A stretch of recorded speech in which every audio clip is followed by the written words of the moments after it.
বিরতির পর স্বাগত।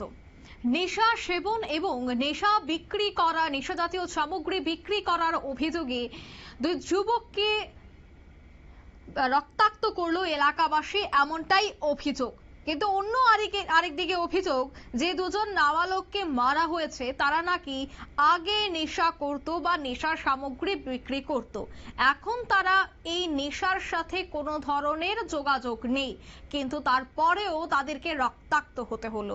অর্থাৎ অভিযোগের পাল্টা অভিযোগ। ঘটনা তেলিয়ামুড়ায়। নেশা থেকে স্বাভাবিক জীবনে ফিরে আসার পরেও দুই যুবককে রক্তাক্ত হতে হলো, এমনটাই অভিযোগ। অন্যদিকে এলাকাবাসীদের অভিযোগ তারা নাকি এখনো নেশা সামগ্রী বিক্রি করে এবং নেশা সেবন করে।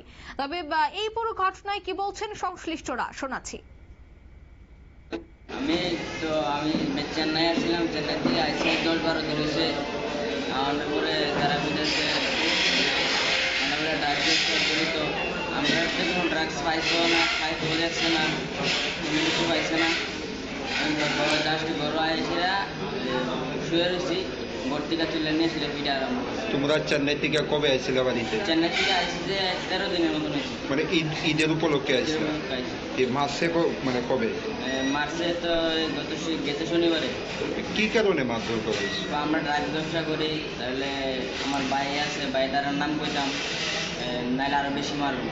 তারা এরকম কইতেছে আর কি, ভাই তার নাম কইয়া দেয় তাহলে মারতাম না, ভাই তারা ব্যবসা আমরা সে আছে এমন কইতাম। তাহলে আমি তো শুধু শুধু মিশা কথা কইতে পারতাম না ভাইয়ের নামে। তারা কইছে আমার ভাইয়ের ফাঁসানের লিগা কইতাম আর কি। তারপরে কি তোমরা দুইজন যে আপনারা শুনলেন তাদের বক্তব্য। তারা বেশ কয়েকদিন যাবৎ রাঁচি ছিল এবং তাদের অভিযোগ যে চেন্নাই থেকে বাড়ি ফিরে আসার পর তারা বাড়িতেই ছিল, কিন্তু হঠাৎই এলাকাবাসীরা বাড়ি থেকে তাদেরকে বের করে এনে মারধর করতে থাকে। তবে তাদের কাছ থেকে কোনো ধরনের নেশার সামগ্রী উদ্ধার করতে পারেনি এলাকাবাসীরা, কিন্তু তারপরেও কেন মারা হয়, কেন রক্তাক্ত করা হয়, এই ধরনের অভিযোগ কিন্তু এবার তুলছেন আক্রান্ত দুই ছেলের পরিবার। যাই হোক, এবার দেখার বিষয় তদন্তে কি বেরিয়ে আসে। নিয়ে নিচ্ছে ছোট্ট একটি বিজ্ঞাপন বিরতি, সঙ্গে থাকুন।